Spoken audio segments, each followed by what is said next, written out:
సంప్రాప్య మానుషం లోకం ముక్తిద్వారమపావృతం గృహేషు ఖగవత్సక్తః తమారూఢచ్యుతం విదుః. ఉద్ధవుడికి శ్రీకృష్ణ భగవానులు చెబుతున్నారు, యదు మహారాజు గారికి అవధూతగా ఉన్న శ్రీదత్తాత్రేయ గురుమూర్తి జ్ఞానబోధ చేస్తున్నారు. బుద్ధి, ఇంద్రియములు, మనస్సు, సర్వశక్తులు ఇచ్చిన మానవ శరీరం వచ్చి కూడా ఎవడైతే తాను కృతార్థుడై ఆత్మస్వరూపాన్ని గుర్తించడానికి ప్రయత్నించడో వాడు ఆరూఢ పతితుడన్నారు.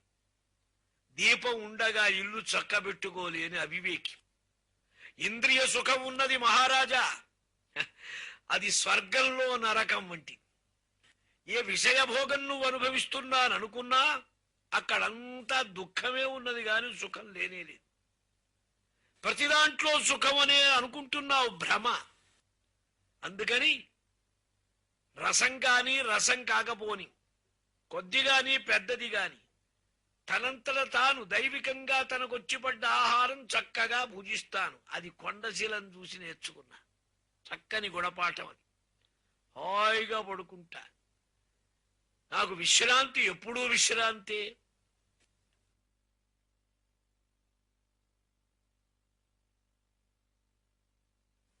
అలాగే గడుపుతా. వెతికబడును. ఓజస్సు, ఇంద్రియ శక్తి, దేహబలం కర్మ లేకుండానే చక్కగా నిద్రపోయినట్టుంటా. నిద్రపోను, ఎప్పుడూ జాగ్రత్తగా ఉంటా. ఇంద్రియములకు లొంగను, మౌనం ధరిస్తా. ప్రసన్నం, బయటికి ప్రసన్నంగా లోపల గంభీరంగా ఉంటా. ఆశ్చర్యవత్ పశ్యతి కశ్చిదేనం అంటారు గీతాశాస్త్రంలో. ఎవడికి అర్థం కాను, అంతుపట్టను. సముద్రాన్ని చూసి నేర్చుకున్న ఈ గుణాలు. స్థిమితంగా ఉంటుంది, బయట ఊరికే హడావుడు చేస్తుంది తరంగాలు. లోపలికి వెళ్ళిన కొద్దీ నిర్మలంగా గంభీరంగా ఉంటుంది. దాన్ని బట్టి అర్థమైంది. ఎన్నో నీళ్లు వచ్చి పడతాయి వర్షాకాలంలో. నదులన్నీ పొంగి లోకాలన్నీ ముంచి సముద్రం పొంగుతుందే? పొంగదు. ఎన్నొచ్చినా ఎక్కువ లేదు, ఏమి రాకపోయినా తగ్గేది లేదు. ఆ నిబ్బరం నేర్చుకున్నా. బాగా ఆలోచించా. దేవమాయే స్త్రీ. స్త్రీ మోహంలో మనస్సు పడ్డప్పుడు ఇంద్రియాలన్నీ చలనమవుతాయి. ఈ చలనం అయినప్పుడు మనస్సు, బుద్ధి ద్రవతి ప్రజ్ఞాం ధృతే పాత్రాదివ ఉదకం అన్నారు గీతలో. మోటబొక్కు తోలేవారి బొక్కెనకు తొండానికి చిల్లులు పడి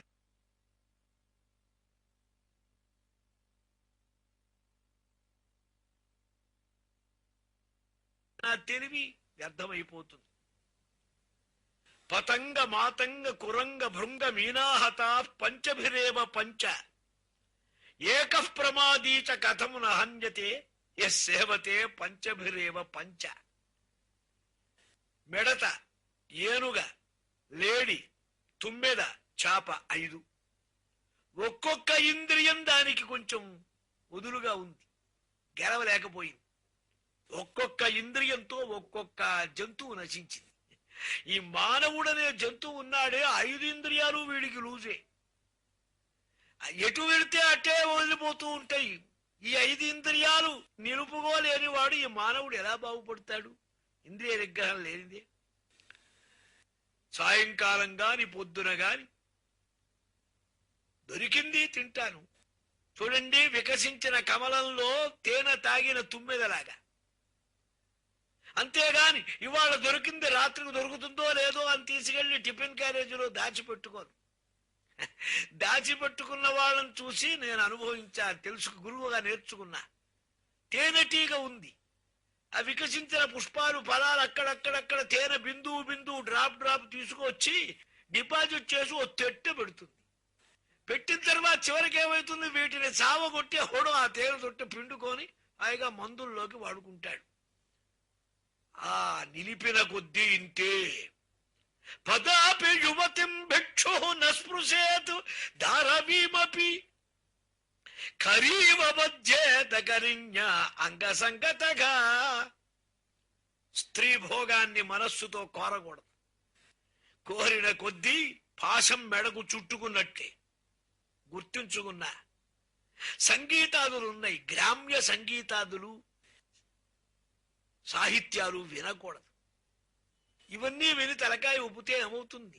కొంతమంది రాత్రింబగళ్ళు ఏ పని చేస్తున్నావు చెవుల్లో పెట్టుకొని ఉంటూనే ఉంటారు తలకాయ గుర్తు. విన్న కొద్దీ విని విని లేడి సంగీతం విని, వేటగాడి సంగీతం విని వలకు పడిపోయింది. నాగతి అంతేగా, ఇంద్రియములకు లొంగిపోయి ప్రమాదం పొందుతా. బాగా గుర్తిచ్చా. నాలిక మీద ఏం వేసినా తినొచ్చు, తప్పులేదు, ఎంత తిన్నా తప్పులేదు. కానీ రుచి రుచి అంటూ లొట్టలు వేస్తూ తింటారే, అది ప్రమాదంట. ఈ రుచికి లోబడి చాప ఎర్రను మింగి గొంతులో గుచ్చుకుంది గాలం. దాన్ని చూసి నాకు పనికి రాదని. ఆశ చాలా పిశాచం వంటిది, నిరాశ చాలా సుఖం. విదర్భ నగరంలో ఒకప్పుడు పూర్వకాలం పింగళ అని ఒక మంచి అందగత్తె వయస్సులో ఉన్న వేశ్య ఉండేది. ఆ వేశ్యను చూసి చాలా మంది విటులు ఎగబడేవాడు. వస్తూ ఉంటే అది సాయంత్రం అలంకారం చేసుకొని రాత్రి 7:30-8 మంచి సావుకారులు, డబ్బు గలవాళ్ళు, మంచి సమర్థులు వస్తారు కదా అని విత్తాశయ సుష్యద్వక్త్రాయ ఆ గుమ్మం దగ్గరే నిల్చొని పాపం పడిగా పురు పడ్డది. వస్తున్నారు పోతున్నారు, ఎటో వస్తున్నారు పోతున్నారు.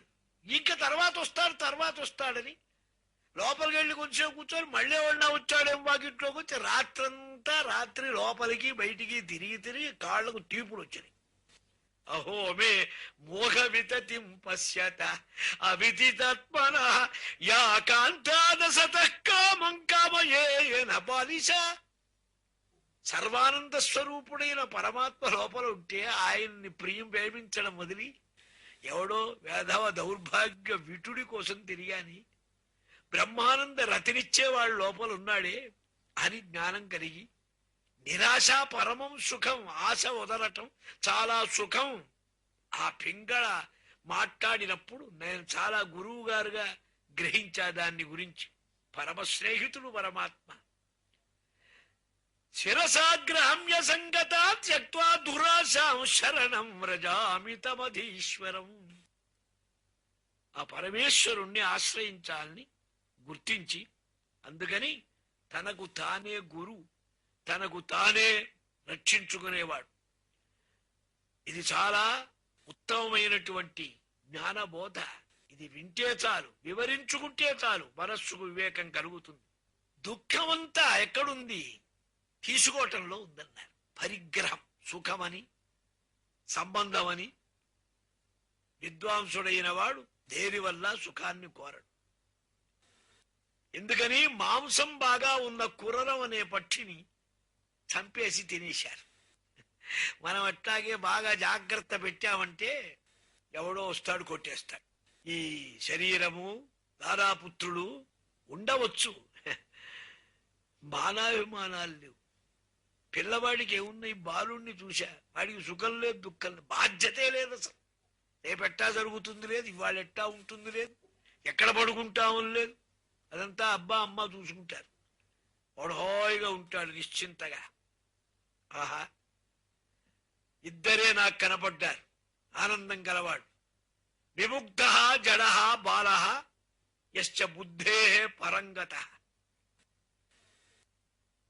ఏమీ పట్టని వాడు, తెలియని వాడు, జడుడు, పిచ్చివాడు. వాడు అక్కడ హాయిగా సుఖంగా ఉంటాడు. ఎప్పుడు పకపకమని అవుతాడు. పిచ్చివాడు చూడండి, పిలిస్తే చాలు నవ్వుతాడు.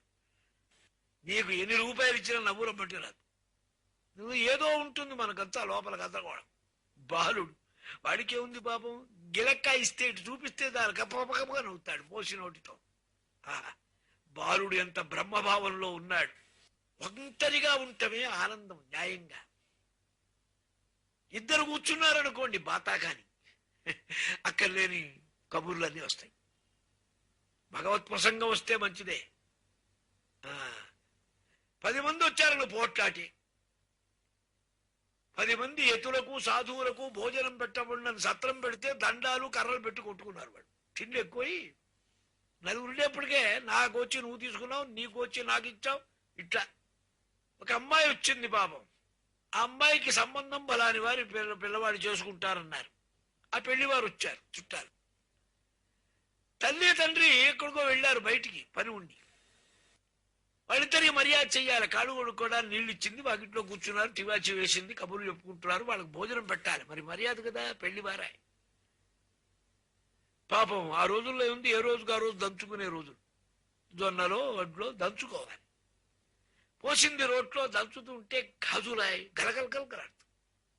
ఏంటమ్మా చప్పుడు లోపలికి వస్తారేమో, ఏ రోజుగా రోజు దిక్కుమాల వాడు దరిద్రుడు వీడు దంచుకుంటున్నారంటే పరువు మర్యాద తగ్గుతుందని ఈ గాజులన్నీ ఒక్కొక్కటి తీసి రెండు ఉంచింది. రెండు ఉంటే టక్క టక్క టక్క అంట. అప్పుడు రెండోది కూడా తీసేసింది. ఒక్క గాజుతో దంచితే చప్పుడు కాలేదు.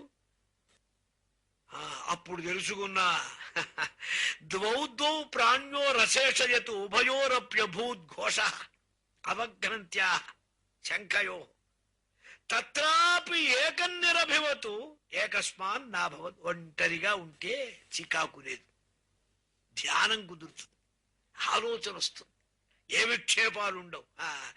ఏక ఏవ చరేతు తస్మాత్.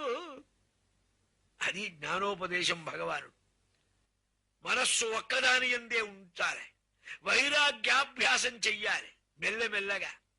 నవేద కించిత్ బహిరంతరం వా యథా ఇషుకారో నృపతిం వ్రజంతమిషౌగతాత్మానదర్శ. మంచి బాణాలు తయారు చేసేవాడిని చూశావు ఓ చోట కొలివిలో. వాడు బాగా వేసి ఊరుతున్నాడు, దాని అంచు బాగా రావాలని అదే దృష్టి, ఇంకేం ప్రపంచం పట్టదే. అటే వెనక నుంచి వచ్చారు, ఏమయ్యా ఇటు రాజుగారు వెళ్ళారు చూసావా, నాకు ఎవరు కనపడలేదు అన్నాడు. వాడు కళ్ళు తెచ్చే ఉన్నాడు, వాడి చూపంతా దీని మీద ఉంది. అలాగే యోగి ధ్యానంలో భగవద్ దర్శనం చేస్తూ ఉండాలి, ఏమీ చూడక్కరలే. యథా ఊర్ణనాభి.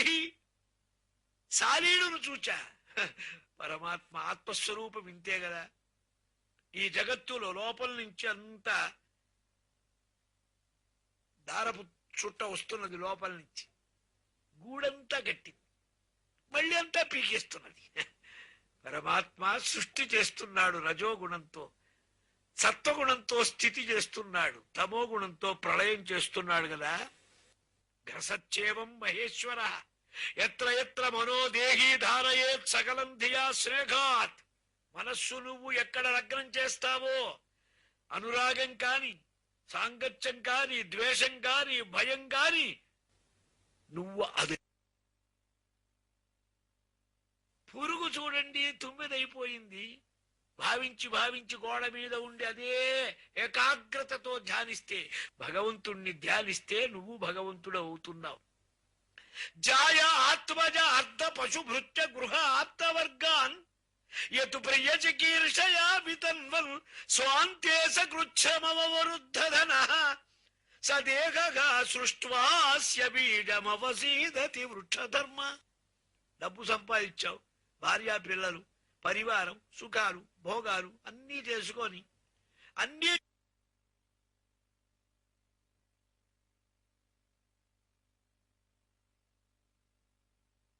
వృక్షం నరికేస్తే మళ్ళీ లోపల నుంచి మళ్ళీ చిగురొచ్చి సంసారం. వృక్షం అంటే అదే, వృశ్చతైతి వృక్ష అని. ఈ సమస్తమైనటువంటి జగత్తున ఆత్మశక్తి చేత సర్వేశ్వరుడు ఇలా రక్షిస్తున్నాడు, ప్రవర్తిస్తున్నాడు, ఈ జగత్తంతా నిర్మిస్తున్నాడు. ఆ పరమేశ్వరుని లీల. ఇందులో సత్యమైనది ఆత్మస్వరూపం గాని మరొకటి లేదు. బాగా ఆలోచిస్తే పురుషం విధాయ బ్రహ్మావలోక ధిషణం ముదమాపదేవ. ఈ జీవుడు సంసారం అంటే ప్రయాణం, మజిలీ చేస్తున్నాడు, వెళ్తున్నాడు, వెళ్తున్నాడు, వస్తున్నాడు. కాశీ వెళ్తున్నారండి, నడిచాడు రోజు. ఆ రోజుల్లో నడిచే రోజులు. మధ్య మధ్య ఊళ్ళల్లో మకా ఒక్కో సత్రంలో దిగుతున్నాడు, ఆ రాత్రి గడిపాడు. రోజులు గడిచిపోతున్నాయి, సత్రాలు వదులుతున్నాడు, ఎక్కడా నిలవటంలే. జీవి అంతే, శరీరాలు మారుతున్నాడు, వెళుతూనే ఉన్నాడు. కాశీ రానే రాదు, ఎంతసేపటికి జ్ఞానం వచ్చేదాకా కాశీ రాదు, రాకాశే మిగులుతుంది. ఇలా వెళ్ళి వెళ్ళి సర్వలోకములకు, బ్రహ్మలోకం వరకు కూడా బ్రహ్మాత్మ దర్శనం కలిగినటువంటి దివ్యమైన బుద్ధి, ఆ పరమేశ్వరుని యందు చిత్తం సుదుర్లభమైనది, చెయ్యగా చెయ్యగా ఇన్ని 24 గురువుల చేత శిక్షింపబడ్డా యోగర్ధిముభయాం ఉభయీం యదు హైహయాద్యా అని చెప్పారు భాగవతంలో. యదువుకు యోగ వృద్ధి ఐశ్వర్యాన్ని చూపించి అనుగ్రహించారన్నారు గనక ఇక్కడ అవధూత అని పేరు పెట్టిన మదభిజ్ఞం గురుం శాంతముపాసీత, ఆ పరమాత్మ తత్వాన్ని గుర్తించినటువంటి ఆ పరమేశ్వర స్వరూపుడే బ్రహ్మవిద్ బ్రహ్మైవ భవతి. బ్రహ్మజ్ఞానం బ్రహ్మవేత్త ఎవరున్నారో ఆయన బ్రహ్మే. ఆయనకు పరమాత్మకు భేదం లేదు. అనేక మంది గురువుల చేత నేను ఏమి వదలాలో తెలుసుకున్నా. ఎంతమందో గురువులు ఉన్నారు. శ్వేతకేతు, భృగు మొదలైన వారెందరో గురవహాశ్రితా. కానీ వీరంతా నిజంగా పరమార్థోపదేశం జరపలే. నాకు పరమార్థోపదేశం అన్వయ వ్యతిరేకాలతో ఈ ఆత్మయందు అసంభావనాది మొదలైనని తిరస్కరించి దీని ఎందున్నటువంటి పరమార్థ విశేషాన్ని గుర్తించి గ్రహించడమే ఆత్మజ్ఞానానికి ముఖ్యమని తెలుసుకున్నా. ఈ లోపల అన్వేషణ చెయ్యనంత వరకు ఎంత విచారించి ఎంతమంది గురువుల తిరిగినా అంటే అది చాలా తక్కువ. దిగంబరం భస్మ త్రిశూలం డమరుం గదాంచ పద్మాసనస్థం శశిసూర్యనేత్రం దత్తాత్రేయం ధ్యేయమభీష్ట సిద్ధయే కాషాయ వస్త్రం కరదండధారిణం కమండలం పద్మకరేణ శంఖం చక్రం గదాభూషిత భూషణాఢ్యం శ్రీపాదరాజం శరణం ప్రపద్యే. కలియుగంలో కూడా పరమాత్మ అనేక దివ్యావతార లీలావతారాలు అనుభవిస్తారు. ప్రథమావతారం శుచీంద్రం అనసూయ అత్రి మహర్షి వారి ఆశ్రమం. రెండో అవతారమే కలియుగంలో సుమారు 800 సంవత్సరాల పైన ఉంటుంది. ఇంత అని సరిగా కాలమానం తెలియటం లేదు. కాని భాద్రపద శుద్ధ సమితి నాడు, వినాయక చవితి నాడు అవతరించారు. పిఠాపురంలో శ్రీపాద శ్రీవల్లభులుగా ఒక మహాయిల్లాలు మహాపతివ్రత సుమతి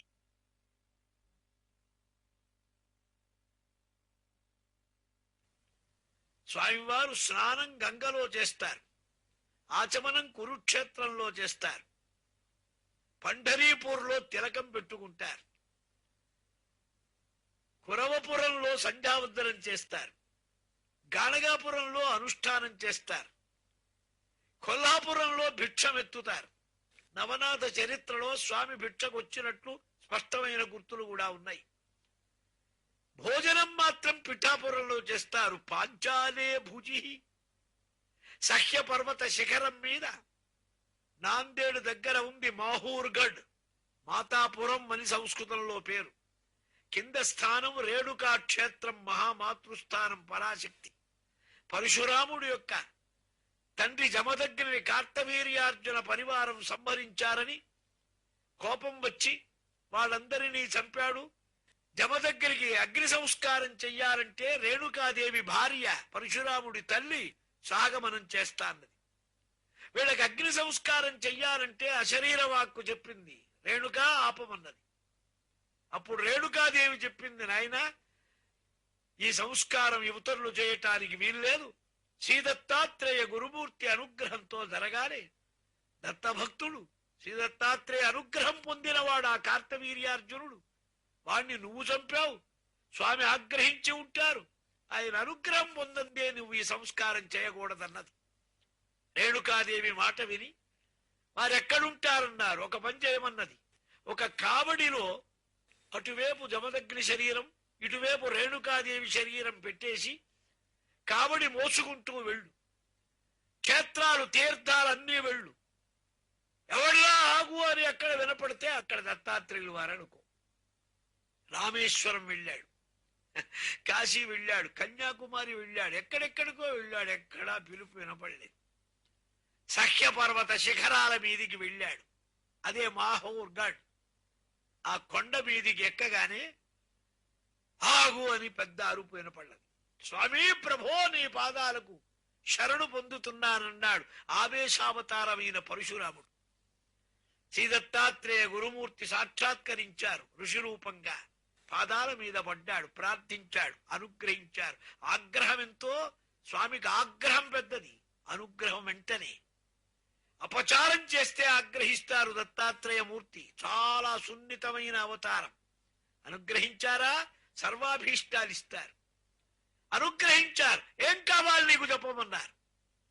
మా అమ్మగారికి నాన్నగారికి సంస్కారం చేయించాలి. సరే పో, స్నానం చేసిరా అన్నారు.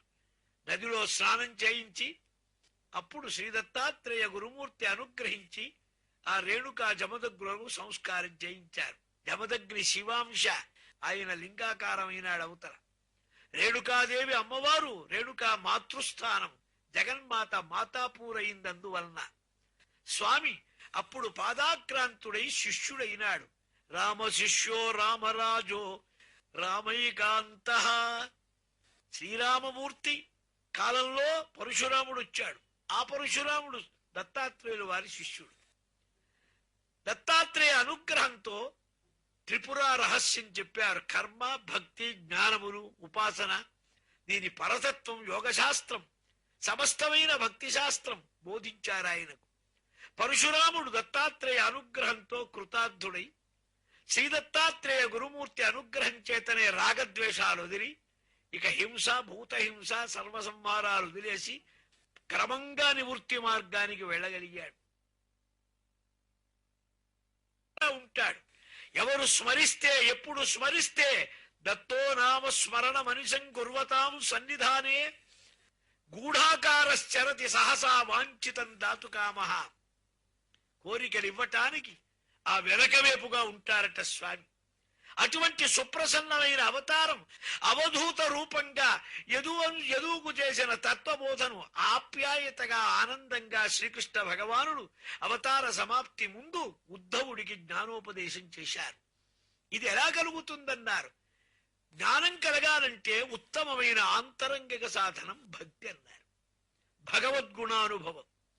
భక్తి కలగాలంటే, భక్తి కూడా ఊరికే కావాలంటే కలగదు. నీ చిత్తం ద్రవిస్తే భక్తి వస్తుంది. చిత్తం ద్రవించాలి, గగుర్పాటు రావాలి. అది రావాలంటే కర్మకాండల చేత శుద్ధం కావాలి చిత్తం. చిత్తం అనేది అద్దం వంటిది, అంతఃకరణ. ఈ మసంతా తొలగిన కొద్దీ స్వస్వరూప దర్శనం అవుతుంది. ఈ చిత్తం భగవదేకాకార స్వరూపాన్ని పొందుతుంది. పొందినప్పుడు ఆ భక్తి యోగం కలుగుతుంది. దానికి యోగం కూడా ప్రవృత్తి చెయ్యాలి. ఆధార, మణిబంధ, మణిపూరక, అనాహత, విశుద్ధి, ఆజ్ఞాచక్రాలనే 6 చక్రాలున్నాయి శరీరంలో వరుసగా. ఇవి క్రమక్రమంగా దీని యందు మెల్లమెల్లగా ఆరోహణ చెయ్యాలి. యోగ శక్తిని సంపాదించాలి. ఈ ప్రాణాయామాదుల వల్ల యోగం కలుగుతుంది. యమ నియమముల చేత యోగం వల్ల కొన్ని మహిమలు వస్తాయి. మహిమలలోకి వెళ్ళావో ప్రాపంచికుడు అయిపోతావు. ఏ మహిమను నీ దగ్గరికి రానివ్వకూడదు. మహిమలకు అతీతంగా మనస్సు నిర్మలంగా పరమ పవిత్రంగా మాధవమయం చెయ్యాలి. ఆ నిర్మలమైన పరిశుద్ధమైన మనస్సుతో భగవానుని వైపు తిప్పాలి. అప్పుడు గాని జ్ఞానం కలగదు. ఈశ్వరుడు తన మాయతో ఈ సమస్తమైన ప్రపంచ రూపంగా భాషిస్తున్నాడు. అది సమస్త గ్రంథముల తాత్పర్యం బోధిస్తారు.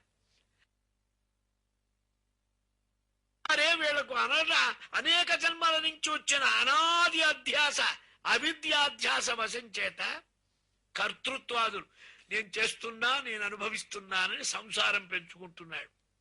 అప్పుడు సత్వశుద్ధి కలగాలి. ఈ భావం నీకు వదలాలి.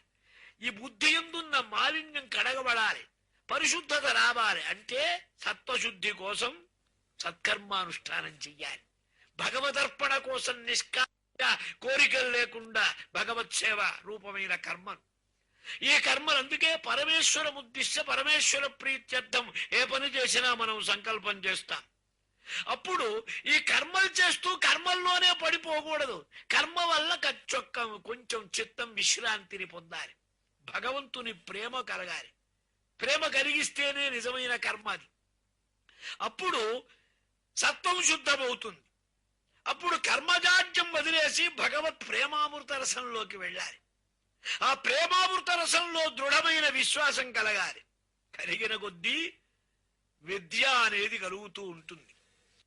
విద్య కలిగిన కొద్దీ అనాదిగా నిన్ను పట్టుకున్న ఆద్యా విద్యా హృద్గత నిర్గతాసీత్ హృద్యా విద్యా మద్గత త్వత్ప్రసాదాత్.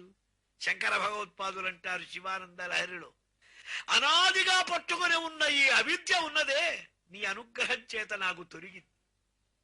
సుందరమైన బ్రహ్మ విద్యారూపమైన జ్ఞాననిష్ఠా విద్య నాకు సంప్రాప్తమైంది. పరమేశ్వర అనుగ్రహంతో భక్తి జ్ఞానం కలుగుతుంది, కృతార్థుడవుతాడని వరుసగా జీవుడు కృతార్థుడు కావలసిన మార్గాలన్నీ ఆ శ్రీకృష్ణ భగవానులు ఉద్ధవులకి అవతార సమాప్తి ముందు, ఇదే ఉద్ధవుడు విదురుడికి కనపడ్డప్పుడు విదురుడు అడిగితే నాకు స్వామి అనుగ్రహించి జ్ఞానం చెప్పారు, నీకు మాత్రం మైత్రేయుడు చెబుతాడు వెళ్ళమని చెప్పి ఉద్ధవుడు వెళ్ళినట్టు చెప్పుకున్నాం వెనక.